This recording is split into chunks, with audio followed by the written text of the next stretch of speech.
আমরা এখন আছি বাংলাদেশের শরীয়তপুর জেলার সবচেয়ে সুন্দর খেজুর গাছের বাগানে। জাস্ট ভিউটা একটু দেখেন।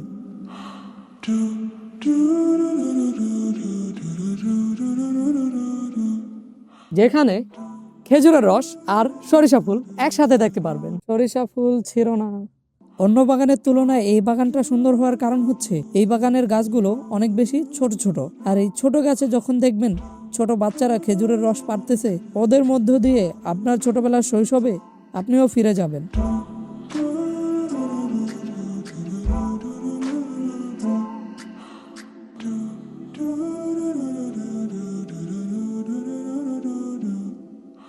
এই বাগানের সৌন্দর্যে মুগ্ধ হয়ে প্রতিদিন অনেক মানুষ ভিড় করে এই বাগানটি দেখার জন্য। সবাই এখানে আইসা খেজুর গাছের বাগানে ঘুরলেও আমার মনটা আটকে আছে এই জায়গাটায়। শীতের একটি সুন্দর সকাল কাটাতে এবং একটি সুন্দর দিন উপভোগ করতে এইখানে আসতে পারেন। কোথায় এবং কিভাবে যাবেন? শরীয়তপুর জেলার নড়িয়া থানার বাংলা বাজারে এসে যে কাউকে জিজ্ঞেস করলেই আপনাকে দেখিয়ে দিবে।